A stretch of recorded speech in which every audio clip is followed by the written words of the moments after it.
जय हिंद दोस्तों, बहुत बहुत स्वागत है आपका YouTube channel true soldiers traders में। आज हमारा टॉपिक होगा बैंक निफ्टी के ऊपर। बैंक निफ्टी को हम किस तरह बाय करते हैं, किसके साथ?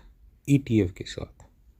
वो कौन सा ETF होगा जिसको हम चाहें तो बैंक निफ्टी को भी हम पूरी बाय कर लें, वो हम ETF के माध्यम से हम उसको बाय करेंगे।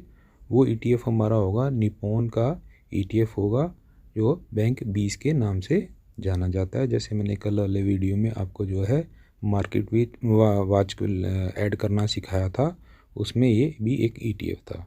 दोस्तों, इस ETF के बारे में अगर जानें तो इसने एक साल में है 14% का हमें रिटर्न दिया है। ये रिटर्न जो है पूरे साल का है, यानी कि एक साल का, बीच में नहीं बोल सकते हम। बीच में अगर मैं 6 महीने में किसी ने बाय किया होगा इसको तो उसने 7% का रिटर्न निकाला है, ठीक है ना। इसी तरह एक महीने में जिसने बाय किया होगा उसने लगभग 3% का रिटर्न निकाला होगा। और अगर किसी ने पूरे साल में इसको जो जनवरी से लेके आगे दिसंबर तक रखा है तो उसने 14% का रिटर्न निकाला है। लेकिन आपको पता है हम स्विंग ट्रेडर हैं, हम इतने से संतुष्टि नहीं करते हैं। आप आप चौंक जाओगे देख के कि जो मैं आपको बोलता हूँ वो ऐसे नहीं है, हवा हवाई कोई बात नहीं है, बिल्कुल फैक्ट के ऊपर बात होगी। मैं आपको दिखाऊंगा कि एक साल के अंदर यही 14% को रिटर्न को हमने 30% बुक किया है। कैसे किया है वो आप आगे मैं आपको यही दिखाता रहूँगा कि किस लेवल पे हमने जो है कैसे बाइंग की है, किस लेवल पे हमने किस तरह हमने उसको जो है बाइंग किया हुआ है। ये सारे लेवल मैं आपको बताऊंगा। और डिसिप्लिन वे में 5% कैसे हमने सेकंड डॉट लगाया माइनस पे, कैसे हमने 5% प्लस पे बुक किया, कैसे हमने फिर अगेन 5% माइनस पे अपना लॉट लगाया, कैसे हमने बुक किया। और जब मैं बोलता हूँ कि बीच में एक कभी कभार 2 या 1 महीना ऐसा आ जाता है, 3 महीने का भी टाइम, 6 महीने का भी ऐसा टाइम आ जाता है जब मार्केट कंसोलिडेट करती है, ना तो 5% ऊपर जाएगी ना वो 5% नीचे जाएगी, वो 3 से 2 के बीच में ही कंसोलिडेट करती जाएगी। तो हम आराम से बैठे रहते हैं। उस वक्त मैं हमेशा दोस्तों बोलता हूँ SIP कर दिया करो। जैसे अभी मैंने सिल्वर में करवा रहा हूँ आपसे, अगर मेरे जो है आप फॉलो कर रहे होगे तो मैं रोज़ कोई ना कोई मुझे जो है डिप जब मिलती है 1.5% की तो मैं आपको बोलता हूँ SIP कर दो। तो ये एक जो डिप मिलती है, जब हम देखते हैं कि यार काफ़ी दिनों से हमारी कोई अमाउंट इन्वेस्ट नहीं हुई है, तो हम उस पीरियड के अंदर कंसोलिडेट जब करता है तो उस डिप के अंदर हम जो अपनी SIP करके भी हम जो है इनकम जनरेट करते हैं। तो ये बहुत अपॉर्चुनिटी है इसमें, जो है बहुत ज़्यादा आप जो है इसमें जो है टाइम पे, चाहे मैं यही कभी सभी को यही बोलता हूँ कि मार्केट चाहे कहीं पे भी जाए, हमें कोई टेंशन ही नहीं है। हम टॉप के सेक्टर वाइज टॉप के ETF में इन्वेस्ट कर रहे हैं, जिससे हमें कोई प्रॉब्लम ही नहीं है और बहुत अच्छे रिटर्न बनते हैं, बहुत ही कफाई कफाई बहुत बहुत अच्छे। और आप बिलीव नहीं करोगे, अगर गिरते हुए बाज़ार में भी अगर हम 30 से 40% रिटर्न निकाल रहे हैं, मैं तो ऑन एवरेज बोलता हूँ 25% बहुत है।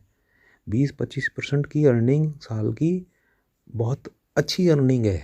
अगर आप किसी इन्वेस्टमेंट को 20% के हिसाब से एनुअल ग्रोथ कर रहे हो तो एक छोटी सी अमाउंट से आप कहीं पे कहीं पहुंच सकते हो। ये मैंने प्रीवियस वीडियो में भी बातें की हैं।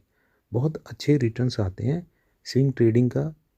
बस मैं यही बोलता हूँ टाइम दो, या टाइम से ही सब कुछ होता है। आप मुझे टाइम दो, मैं आपको फाइनेंशियली जो है फ्रीडम दिलवाऊंगा। सिर्फ मार्केट टाइम मांगती है। जिस बंदे ने इसको टाइम दे दिया वो इस यहाँ से कुछ ना कुछ लेके ही जाएगा। को लेके चलूँगा निफ्टी बैंक की जो है एलोकेशन, कितना किस किस सेक्टर में कितना % एलोकेशन है और कौन से बैंक में ये जो है अपनी इन्वेस्टमेंट करता है। तो ये जैसे मैं आपको बोलता हूँ कि हम हाई वॉल्यूम वाले जो है ETF में जाते हैं, तो ये निप्पॉन का ETF है जिसका जो है बैंक निफ्टी 20 के नाम से ये आपके एक्सचेंज पे ट्रेड होता है। तो दोस्तों इसमें जो है आप भी देख सकते हो जाके, ये जो है यहाँ मैं आपको दिखाना चाहूँगा, ये टॉप की जो है, टॉप की 10 स्टॉक जो है, टॉप के 10 जो है स्टॉक जो है बैंकिंग स्टॉक हैं, उनके अंदर जो है इसका पोर्टफोलियो है। ठीक है, वैसे ही स्टार्ट क्या होता है, HDFC बैंक। HDFC बैंक जो है स्टार्ट होता है, प्राइवेट सेक्टर का बैंक है। ठीक है, ये इसका जो है एलोकेशन है, मतलब कि इसका कितना, मतलब कि जो है दिखाया गया वॉल्यू है, ये वॉल्यू में जो है मिलियंस में अंदर आती है। ठीक है, तो उसको आप मत देखो, आपको सिर्फ देखना है जो है ये चीज़ कि इसकी कितनी परसेंटेज होल्डिंग HDFC बैंक के अंदर है। मान लो अगर आपका जो है एक सौ रुपया जो है, अगर आपका जो बाज़ार के अंदर जा रहा है, किसके माध्यम में जा रहा है, बैंक निफ्टी में जा रहा है, तो बैंक निफ्टी अगर आपका 100 रुपया इन्वेस्ट कर रही है, तो 100 रुपये में उसने जो है परसेंट वाइज कितना कितना आगे बांट दिया है सभी बैंक्स में, वो उसको जो है ये दर्शाता है। ठीक है दोस्तों, आगे हम बढ़ेंगे। इसके बाद जैसे मैं बता रहा था HDFC बैंक जो है सबसे ज़्यादा वेटेज रखता है बैंक निफ्टी के अंदर, पर इसने कोई ख़ास रिटर्न नहीं दिए हैं, लेकिन फिर भी इसको जो है टॉप पे रखा गया है क्योंकि इसका प्रीवियस रिकॉर्ड ठीक है। तो 29.69% जो इसका जो है इंडेक्स में वेटेज है। उसके साथ ही साथ जो है आगे हम बात करेंगे ICICI bank, again private bank है, और इसको जो है 22.78% जो है इसमें जो है इसने अपना दिया हुआ है। आगे again private bank, axis bank private bank, उसके अंदर 10.37% इसने जो अपनी हिस्सेदारी दी हुई है। उसके बाद आपका आ जाता है Kotak bank, again private bank, इसके अंदर आपका जो है इन्वेस्टमेंट किया उसने 9.74%। नेक्स्ट आपका आ जाता है सरकारी बैंक जो कि SBI है, और उसमें जो है देखिए दोस्तों 9.30% जो है होल्डिंग है। Again private bank IndusInd bank 6.43% इसमें जो इसकी होल्डिंग है। अगेन सरकारी PSU बैंक ऑफ बड़ौदा, ठीक है, पब्लिक सेक्टर बैंक है, 2.47% इसकी होल्डिंग है इसमें। Again other bank private bank AU small finance bank, ठीक है, इसके अंदर 2.40% होल्डिंग है। Again private bank federal bank 2.33% holding है। Again private bank IDFC first bank जिसकी होल्डिंग 1.81% है। तो दोस्तों ये मैं आपको दिखा रहा था कि इसके अंदर टॉप के 10 स्टॉक जो है अपनी होल्डिंग रखता है, और ये जो है अपनी होल्डिंग को चेंज करता भी रहता है। जिस तरह इसने ये देखो, ये आप देखोगे तो HDFC में इसने जो है 0.50% अपनी होल्डिंग में इंक्रीज़ किया, ठीक है। इसी तरह ICICI में -37.37% को इसने माइनस किया और एक्सिस में बढ़ा दिया, ठीक है दोस्तों। एक्सिस में 0.54% इंक्रीज़ कर दिया होल्डिंग को, प्रीवियस की बात कर रहा हूँ, प्रीवियस से, ठीक है। अगेन कोटक में इसने जो है -0.27% कर दिया, और स्टेट बैंक में भी इसने जो है अपनी परसेंटेज कम कर दी, 0.36% कर दिया। अगेन दो आगे बैंक, उसमें भी इसने अपना माइनस किया, -0.13% और -0.8%। अगेन यहाँ बढ़ाया इसने, ठीक है। यहाँ इसने जो है